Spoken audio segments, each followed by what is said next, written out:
যে আমরা কিন্তু বাংলাদেশের মানুষ, আমরা ছাত্র জনতা, আমরা কিন্তু রাজপথ ছাড়ি নাই। প্রধান ডক্টর ইউনূস সাহেব, আপনি জেনে রাখেন যে বাংলাদেশ যখন নাকি একটা অশান্তির আগুন সর্বত্র ধাউ ধাউ করে জ্বলছিল, তখন কিন্তু ছাত্র জনতা তখন তারা রাস্তায় নেমে এসেছিল এই অন্যায়, এই বৈষম্য এবং এই খুন খারাপি থেকে দেশকে মুক্তি করার জন্য। যদি কোনো অশুভ চক্র এবং কোনো জিন সওয়ার হয়ে আপনাকে চাপ প্রয়োগের মাধ্যমে এই ধরনের ঘোষণা দেওয়া থাকে, আমরা পরিষ্কার বলছি যে আমরা কিন্তু বাংলাদেশের মানুষ, আমরা ছাত্র জনতা, আমরা কিন্তু রাজপথ ছাড়ি নাই। আমরা কিন্তু রাজপথে আসি যতক্ষণ পর্যন্ত আমাদের এই দেশ সুন্দর না হবে, আমাদের কাঙ্ক্ষিত সংস্কার বাস্তবায়ন না হবে, যতক্ষণ পর্যন্ত বিচার খুনিদের দৃশ্যমান না হবে, ততক্ষণ পর্যন্ত পূর্বের নিয়মে এই নির্বাচন বাংলার জমিনের ভিতরে হতে পারে না, হতে দেওয়া হবে না।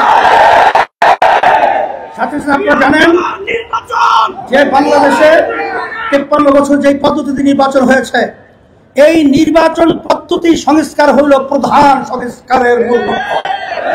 সেই সংস্কারটাই হলো 91 দেশের মতো যেখানে পিআর পদ্ধতি নির্বাচনের মাধ্যমে সেই দেশ রাজনৈতিক অশান্তি, অরাজকতা, খুন খারাপি অনেকাংশে সুন্দর পরিবেশ তৈরি হয়েছে। আমরা দাবি করেছি যে পিআর পদ্ধতি নির্বাচনের মাধ্যমে এই দেশ সুন্দর হওয়া সম্ভব।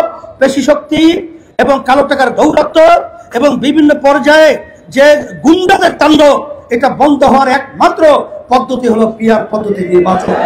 আপনারা দেখেছেন যে আজকে সুজন নামক একটা সংস্থা, তারা সাধারণ মানুষ বাংলাদেশের তাদের কাছে জরিপ করেছে, সেই জরিপের ভিতরে 71% মানুষ তারা পিআর পদ্ধতিতে নির্বাচন চায়। এখনো কি আপনি বুঝেন না? না আপনাদেরকে আরো সুন্দরভাবে বুঝাতে হবে? আমরা পরিষ্কার বলছি, এখন কিন্তু সর্বশ্রেণীর মানুষ, সাংবাদিক এবং সর্বমহলে সকলের দাবি হলো পিআর পদ্ধতি নির্বাচন বাংলাদেশে অনুষ্ঠিত হতে হবে এবং সংস্কার দৃশ্যমান হতে হবে এবং জুলাই সনদ আইনি তার স্বীকৃতি দিতে হবে। যদি জুলাই সনদ আইনি স্বীকৃতি না হয়, তারা ক্ষমতায় আসবে, 2 বছরে তারা পাশ করিয়ে নেবে। এটা হইলে গ্রাম্য কথা আছে, গুড়ে বালি। এটা কখনোই সম্ভব না, হতেও পারে না। এটা নির্বাচনের আগেই এটা হতে হবে এবং জুলাই সনদ আইনি স্বীকৃতি দিতে হবে। এই লক্ষ্যে আপনাদের সকলকে উদাত্ত আহ্বান জানাচ্ছি, আসেন এই টেন্ডারবাজি, চাঁদাবাজি এবং এই খুনি এবং এই বাংলাদেশকে অশান্তি যারা করে, এবং এক কথায় বলবো বিদেশের যে আধিপত্য বিস্তার রোধের জন্য একমাত্র বাংলাদেশের সুন্দর পদ্ধতি এবং মানুষ সর্বদিক থেকে সুন্দর পরিবেশ তৈরির জন্য পিআর পদ্ধতিতে নির্বাচন হতে হবে। এই দাবিটি আজকে আমাদের এই প্রোগ্রাম। এখন আমরা মিছিল করব, জানাবো।